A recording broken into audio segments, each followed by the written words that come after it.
Future क्या है, spot क्या है, ये लोगों को आज तक समझ ही नहीं आया। इस दो अल्फाजों के अंदर ठेकेदारों ने, जिन्होंने आपको लूटना होता है, वो आपको ऐसा घुमाते हैं कि आपका दिमाग ही घूम जाता है और आप इस चीज़ को समझ ही नहीं पाते कि स्पॉट क्या चीज़ है और फ्यूचर क्या चीज़ है और किस तरीके से ये दो अल्फाजों के अंदर ये लोग आपकी गेम बजा जाते हैं। आज बिल्कुल आसान और छोटी सी मिसाल और आपके सामने चीज़ें रखूँगा, जिसको आप समझेंगे और आप अपनी फ्यूचर ट्रेड्स को, स्पॉट ट्रेड्स को किस तरीके से बेहतरीन करेंगे, ये मैं आपको बताऊँगा। तो बगैर वक्त ज़ाया किए चलते हैं अपने इस टॉय, ये एक टॉय नहीं, ये एक कॉइन कंसिडर किया जा सकता है जिसका नाम होगा टॉय। ये एक कॉइन है और इस कॉइन की जो इन्फॉर्मेशन है मेरे पास, वो ये है कि ये $8 का है और ये $10 पे जाने वाला है।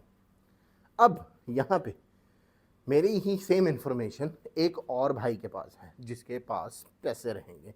अब फॉर एग्ज़ाम्पल पहले हम स्पॉट की बात करते हैं, स्पॉट किस तरीके से होगा और फ्यूचर किस तरीके से रहेगा। अब $8 का ये कॉइन है, इसको हम पकड़ते हैं और इसको करते हैं हम बाय। ये हमने पकड़े अपने $8 और इसको कर दिया बाय। ये हो चुका हुआ है हमारा, ये हमने स्पॉट में बाई कर लिया है। अब सेम इन्फॉर्मेशन जो कि दूसरे बंदे के पास है, उसके पास तो पैसे नहीं है, उसके पास हैं $2। अब ये $2 जो उनसे हैं, इसके साथ मुझे भी ये चाहिए, यानी कि जो दूसरा भाई है उसको कहेगा वो मुझे भी चाहिए। अब वो कैसे ख़रीदेगा? वो जाएगा एक्सचेंज के पास कि भाई मेरे पास एक ऐसी इन्फॉर्मेशन है, यानी एनालिसिस है, वट एवर यू डू आप, यानी कि देख रहे हैं, चार्ट पढ़ते हैं, टेक्निकल करते हैं, कुछ भी करते हैं। उसके बरक्स अगर आपको लग रहा है कि ये जाएगा ऊपर, तो आप जाते हैं एक्सचेंज के पास कि भाई मेरे पास इस टाइम $2 हैं और मुझको ये चीज़ ख़रीदनी है, मुझको ये कॉइन ख़रीदना है, मुझको $6 मिल सकते हैं। वो एक्सचेंज कहेगी जो बिल्कुल आप ले सकते, ये आप उससे $6 लेंगे, अपने $2 ऐड करेंगे और आप भी ये कॉइन ख़रीद लेंगे। अब स्पॉट वाले ने भी ख़रीद लिया और फ्यूचर वाले ने भी ख़रीद लिया। यहाँ तक तो बिल्कुल मामलात बेहतर है। ये तो आप कहेंगे यार जिसके पास अपना पैसा था उसने भी ले लिया और जिसके पास पैसा नहीं था उसने उधार लेके मार्केट से फिर भी ख़रीद लिया। अब यहाँ पे जो सी मेन अंडरस्टैंडिंग है वो आ जाती है।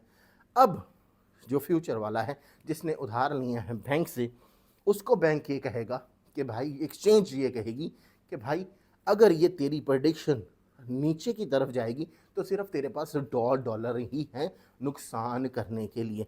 यानी कि अगर ये नीचे की तरफ आया तो हमको ट्रेड को क्लोज करना पड़ेगा $6 के ऊपर, क्योंकि तेरे पास तो इन्फॉर्मेशन नहीं ऊपर जाएगा अगर ये नीचे आता है तो। अब होता क्या है, यहाँ से ये निकलता है और ये जाता है ऊपर की तरफ, ये जाता है $10 के ऊपर, ये जाता है $20 के ऊपर। अब एक्सचेंज इसका प्रॉफिट इसको देगी, ये बोलता है मुझे $20 के ऊपर मैंने क्लोज किया, वापस कॉइन रखा। इस बंदे ने भी $20 के ऊपर सेल आउट किया, अपने $12 निकाले, इस बंदे ने भी $12 निकाले, तो दोनों प्रॉफिट में इस तरीके से क्लियर हो गए। अब आ जाते हैं मेन मुद्दे पे। कहानी ट्विस्ट कहाँ लेती है? जब होना शुरू हो जाता है नुकसान, जब आपकी प्रेडिक्शन गलत होना शुरू हो जाती है। अब ये $8 का दोनों भाइयों ने ले लिया हुआ है, जिसने पैसे लगाए वो भी और जिसने पैसे नहीं लगाए उसने भी। अब इसकी प्राइस आहिस्ता आहिस्ता आहिस्ता ड्रॉप होना शुरू हो जाती है, यानी कि ये जो $8 एक्सचेंज से इसने उधार लिए हुए थे, यहाँ पे $1 का होना शुरू हो जाता है लॉस, यानी कि मार्केट वैल्यू जो सी है वो बन जाती है $7 की इस कॉइन के ऊपर। तो एक्सचेंज इसको नोटिफाई करेगी कि भाई तूने यहाँ पे प्रेडिक्ट की थी कि अब ये मार्केट की एनालिसिस करके कि ये ऊपर की तरफ जाएगा, ये तो नीचे आ रहा, नुकसान हो रहा है, तेरा $1 का लॉस हो चुका हुआ है। अब क्या करना है? ट्रेड को कंटिन्यू रखना है कि ट्रेड को क्लोज करना है? आप कहते हैं कि जी मुझको ट्रेड को कंटिन्यू रखना है।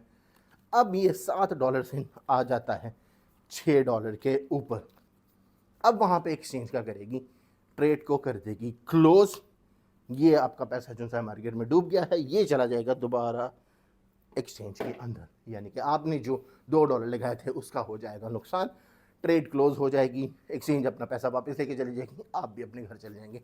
अब रहा सवाल स्पॉट वाले का, जिसने अपना पैसा लगा के इस चीज़ को ख़रीदा था $8 में। अब जैसे कि आपको पता है ये मार्केट की प्राइस चल रही है अभी $6, तो भी ये इसके पास रहेगा। अब यहाँ से मार्केट नीचे आ रही है, मज़ीद $5 पे आ रही है नीचे, तो भी इसके पास ये कॉइन रहेगा एज एन एसेट। आ जाती है प्राइस $4 के ऊपर, तो भी ये इसके पास रहेगा।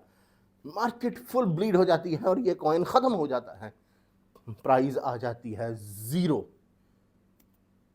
तो पैसा तो कुछ नहीं रहेगा, लेकिन as an asset, as an coin, ये स्पॉट वाले के पास रहेगा, क्योंकि he invested all the money from his side. This is the only difference. अगर आप लोगों को कुछ भी कंफ्यूजिंग है, जो समझ में नहीं आ रहा, हमारी लाइफ पे आके आप हमसे पूछ सकते हैं, कमेंट करके पूछ सकते हैं, टेलीग्राम का ग्रुप ज्वाइन करके हमारे एडमिन से पूछ सकते हैं, ताकि कोई भी इशू रहे तो आप फॉर्म सॉल्व करें और अपनी ट्रेड जर्नी को बिगिनर से प्रो बना सकें। टेलीग्राम का ग्रुप का लिंक मिल जाएगा बायो के अंदर। Take care guys, see you next one, चाओ।